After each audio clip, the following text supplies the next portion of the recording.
So far, Drake has given us 6 new songs on his 100 gigs website. The beats are crazy and there's a lot to take from them. So in this video, we're going to do exactly that and dive into the production behind these songs. The biggest song of the 6 is It's Up featuring Young Thug and 21 Savage. I just picked up something from Mercedes, it's a one-on-one.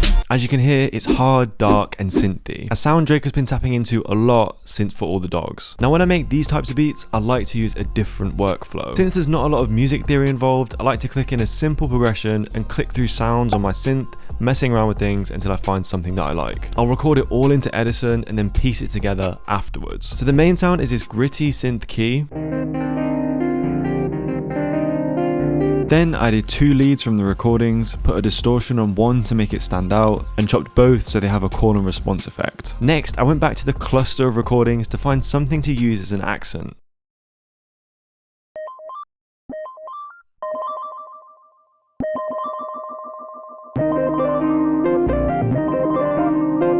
However, on It's Up, the main pad is a bit harsher, leaning more towards that yeet kind of sound, so I added one to our beat.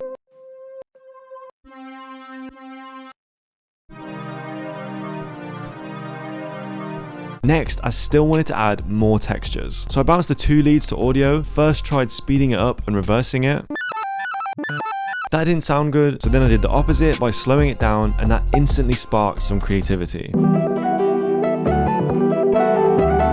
After that, we had the drums. To match the gritty nature of the sample, I added in some punchy drum sounds, starting with the snares.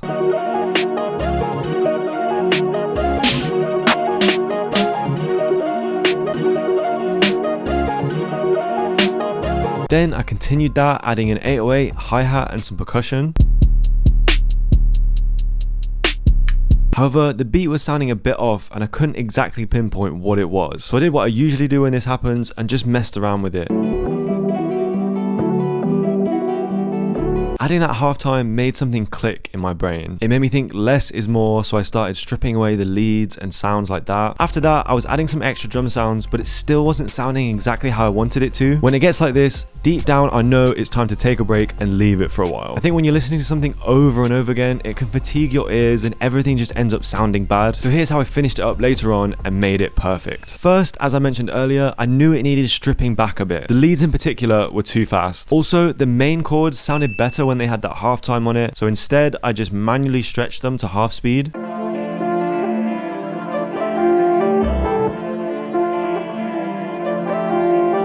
I then took those elements out and added the accent as well as a slowed lead for a verse section.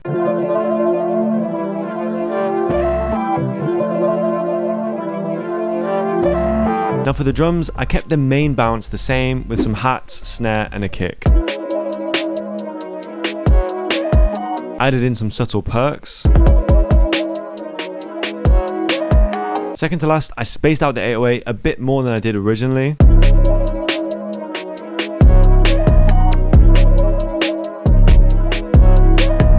And finally, I wanted to take one element from No Face. Me, I'm expressionless, niggas be talking about don't shoot the messenger, you get shot for way less in here. The dark synth bass would fit perfectly on this beat, so I did one in using Eternal Synth.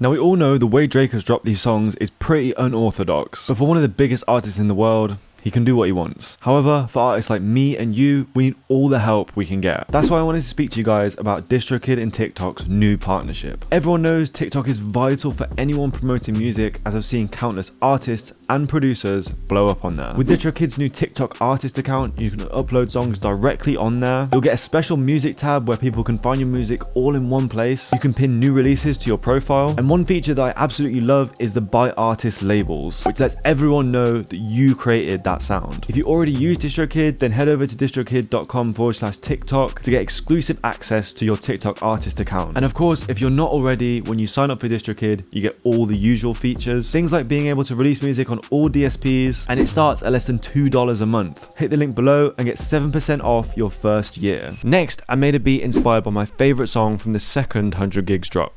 Plug in, now you're lit. pull the plug, now you stuck.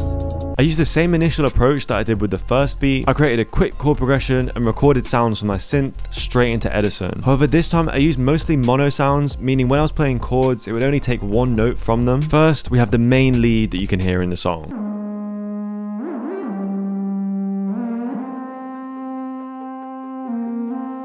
It's important to notice the pitch bends, which I replicated using an LFO on my synth, and you can also do that with any VST synth as well. Under that, we have a bass sound, but I actually pitched it up to make it more of a melodic element.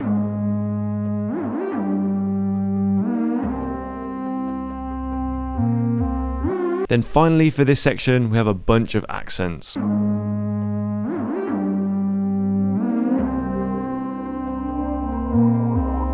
A key thing to note about all of these sounds is the use of detuning and some sounds that are just a little bit off. This gives your samples character. If you take that away, it would still sound great, but it's those little bits of flavor that just take your samples to another level. This was sounding great so far, but I wanted to move on to the switch up of the song. Niggas don't speak my language.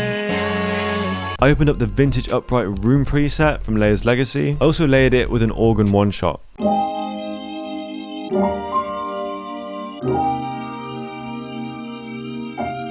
Then I added in a vocal loop from Layer's Legacy as well as an acoustic bass one shot.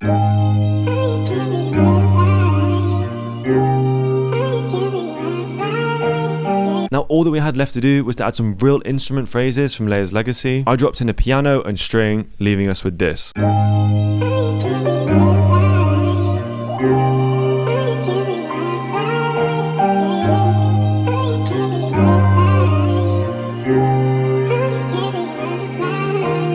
I then tried flipping the sample, but the synth half of it felt like it was missing something still. It needed some chords. You just can't convey the emotion you want to without chords. Circadian Rhythm is very melancholic, so I added a descending chord progression.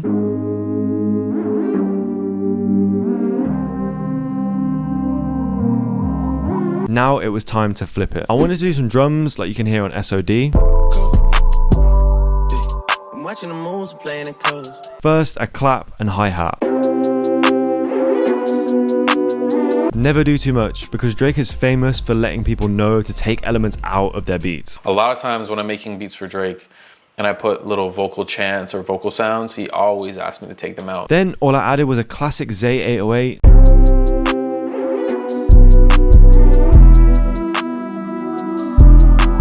To finish it off, we had to chop the sample for the hook section.